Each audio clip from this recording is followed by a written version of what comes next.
আমি আমার জীবনে কখনোই এমন কোনো কাজ করতে চাই না যে আমি ভাইরাল হব। আমরা না বলে কোথায় যাব, কোন দিকে যাব? যেখানেই না বলছি সেখান থেকেই তো আসলে আমাদের রিপ্লেসমেন্ট আসছে।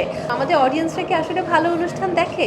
অডিয়েন্সরা হয়তো বলে যে আমরা ভালো অনুষ্ঠান দেখতে চাই, ভালো অনুষ্ঠান হচ্ছে না। কিন্তু অসংখ্য ভালো অনুষ্ঠান আমার নিজের করা আছে বা এখনও হচ্ছে, যেগুলোর ভিউজ নেই। এই শো বিজনেসটা করছে, শো বিজনেসে আছে, তারা তো দিন শেষে ভিউজ চাচ্ছে। যদি ভিউজ না হয় তাদের তো কোনো লাভ হচ্ছে না। তা আমরা কোথায় যাব বলুন? আমি কিছু আপলোড করলে যে ভাইরাল হয় ব্যাপারটা এমন মোটেও না। আমি এই প্যাজেন্টে যাওয়ার আগে অনেক আপলোড করেছি আমার প্যাজেন্ট সম্পর্কে, যে আমি যাচ্ছি, কই সেটা তো ভাইরাল হলো না। আমি আসার সময় অনেক আপলোড করেছি, কই সেটা তো ভাইরাল হলো না। ব্যাপারটা হচ্ছে, যদি সেটা ভাইরাল হওয়ার কন্টেন্ট হয় তখনই ভাইরাল হয়। এবং আমি আমার লাইফের এই স্টেজে এসে বুঝতে পেরেছি যে সবসময় ভাইরালই প্রয়োজনীয় না। কিছু সময় আসলে নিজের মনের যে আশাটা বা একটা ভালো কিছু করা উচিত, তো সেক্ষেত্রে ভাইরালের পেছনে সবসময় দৌড়ানো উচিত না।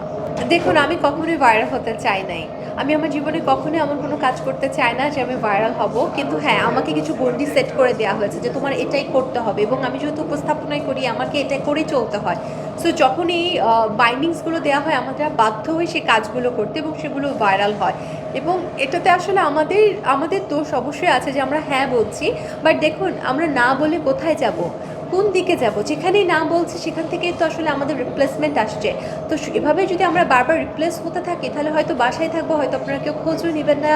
এবং দিন শেষে এই কাজটা করেই তো আসলে নিজেদেরকে চালাতে হয়। তো হয়তো কাজ না হলে নিজেরাও চলতে পারবো না, শুধু শুধু সেখানে আর্থিক অনটন আসবে এবং অনেক ধরনের দুশ্চিন্তা আসবে। সো আমরা একসময় বাধ্য হই কাজ করতে।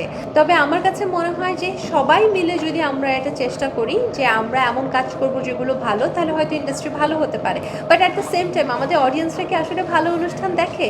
অডিয়েন্সরা হয়তো বলে যে আমরা ভালো অনুষ্ঠান দেখতে চাই, ভালো অনুষ্ঠান হচ্ছে না। কিন্তু অসংখ্য ভালো অনুষ্ঠান আমার নিজের করা আছে বা এখনও হচ্ছে, যেগুলোর ভিউজ নেই। এমন অনেক অনুষ্ঠান আছে প্রতি 2-3 মাস পর পর বন্ধ হয়ে যাচ্ছে, কারণ সেগুলোতে 10 জন মানুষও ভিউ দিচ্ছে না। বাট অনুষ্ঠানটা খুব ভালো, অনেক শিক্ষণীয়, অনেক ভালো ভালো আর্টিস্টরা আসছেন। তা আমরা কোথায় যাব বলুন? দিন শেষে আসলে যারা এই শো বিজনেসটা করছে, শো বিজনেসে আছে, তারা তো দিন শেষে ভিউজ চাচ্ছে। যদি ভিউজ না হয় তাদের তো কোনো লাভ হচ্ছে না। তা আমরা কোথায় যাব বলুন? দেশে দেশে সবার সাথে দ্য নিউজ।